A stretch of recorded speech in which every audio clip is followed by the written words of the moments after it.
जैन पाकशाला पाठशाला सरला के साथ में आज हम बात करेंगे सम्यक दर्शन के निशंकित अंग में प्रसिद्ध अंजन चोर की कथा।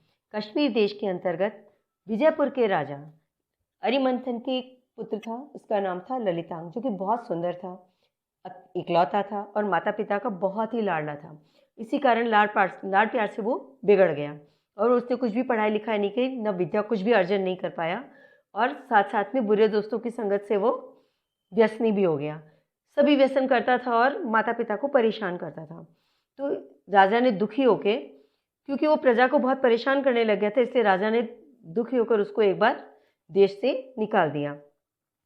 और पिता के से निकालने के बाद तो वो और ज़्यादा स्वच्छंद हो गया और उसने अपने जैसे ही दोस्तों का एक गुट बना लिया, उसका वो सरदार बन गया और वो चोरियां करने लगा। और चोरी करने के लिए उसने कहीं से विद्या सिद्ध की, एक अंजन गुटिका नाम की, जो कि वो लगा और किसी को वह दिखाई नहीं देता था, यानी इनविजिबल हो जाता और आराम से चोरी करता और मस्त होता। इसी तरह एक समय के बाद वो राजगृह नगरी में पहुंचा और वहाँ की नगर वधू से उसे प्रेम हो गया। और नगर वधू ने एक दिन महारानी के गले में हार देखा, रत्नों का, बहुत सुंदर, और इससे कहा कि मुझे वो हार ला के दो। इसने कहा कि अरे राजमहल में चोरी मैं कैसे करूँगा। तो वो बोले कि नहीं, मुझे तो चाहिए। तो उसने कहा ठीक है, मैं लेके आता हूँ। तो एक दिन उसने अपने अंजन गुटिका के माध्यम से अदृश्य होकर राजमहल में चोरी कर ली। क्योंकि ये बहुत दिनों से चोरियां कर रहा था, वहाँ परेशान हो रहा था, इसलिए उन्होंने वहाँ पे धुआं या इस तरह का कर रखा था, जिसकी वजह से उसकी आंखों से अंजन थोड़ा निकल गया और वो दिखने लगा। और दूसरा, रत्नों के हार की चमक इतनी थी कि वो छुपा नहीं पाया और वो भागने लगा जब कोतवालों ने उसका पीछा किया। और जब बहुत दूर तक ये लोग उसको पीछा करते रहे तो एक भागते भागते वो कहाँ, शमशान में पहुंच गया। शमशान में देखा कि एक बहुत विशाल वृक्ष था, वट का, यानी बरगद का पेड़ था। उसके ऊपर एक छींका लटका हुआ था। उस छींके पे एक आदमी बैठा था और उस छींके के नीचे 32 प्रकार के शस्त्र अस्त्र बहुत सारे खड़े लगे हुए थे, यानी कि उस छींके से कोई गिरे तो सीधा उन शस्त्रों पे गिर जाए और वो मर जाए। तब उस व्यक्ति क्या कर रहा था, बार बार पेड़ पे चढ़े फिर उतरे, फिर चढ़े फिर उतरे। ऐसी स्थिति में ये अंजन चोर वहां पर पहुंचा और पहरेदार कोतवाल उसके पीछा कर रहे थे।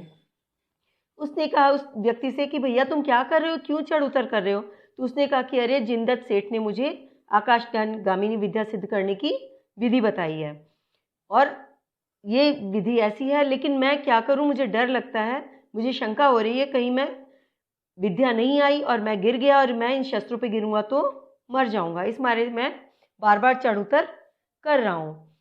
तब अंजन ने कहा कि अरे डरने की क्या बात है, जिनदत्त सेठ तो बड़े ही धर्मात्मा है, मुनि भक्त है, वो कभी झूठ नहीं बोलते, वो तो बिल्कुल सही बताते हैं। लाओ तुम मुझे ये विधि बता दो और मंत्र बता दो, मैं विद्या सिद्ध कर लूँगा।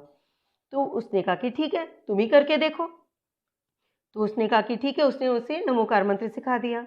नमो अरिहंताणम, नमो सिद्धाणम, नमो आयरियाणम, नमो वज्रायणम, नमो लोए सवसाहुणम। बस इस मंत्र का तुम जाप करना और एक एक छींका काटते रहना। उस छींके की 108 रस्सियाँ थी। बोले 108 बार इस मंत्र को जपना और 108 बार 108 रस्सियों को तुम काट देना। इतने में नीचे गिरने लगोगे, लेकिन आकाशगामिनी विद्या आकर तुम्हें बचा लेगी। उसने कहा ठीक है। अब अंजन चढ़ गया ऊपर, छींके पे बैठ गया। उसने सोचा कि अगर मैं गिर जाता हूँ तब भी मरूंगा। नीचे रुक गया तो पीछे से पहरेदार आ रहे हैं, कोतवाल आ रहे हैं, वो मुझे पकड़ लेंगे, मुझे छोड़ेंगे नहीं। और अगर एक संभावना ये भी है कि आकाशगामिनी विद्या आ जाए और मुझे बचा ले, तो चांस लेने में क्या बुराई है। तो उसने कहा ठीक है।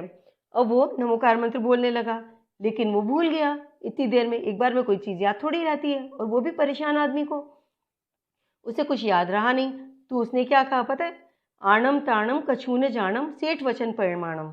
मतलब जो सेठ ने कहा है वो मैं जानता हूँ, बाकी मुझे आणम ताणम कुछ पता नहीं है, बस। और ये बोल के उसने सारी रस्सियाँ एक साथ काट दी। एक एक करके करनी थी ना, उसने सारी एक साथ काट दी। बोले जो ना हो जो होगा।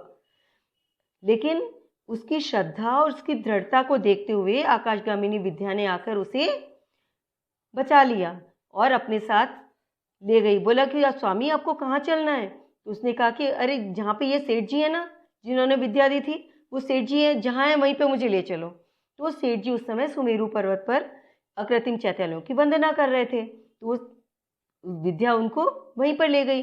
वहाँ पर सेठ जी ने उसे देखा, बोले भैया तुम कौन और कहाँ से आए हो?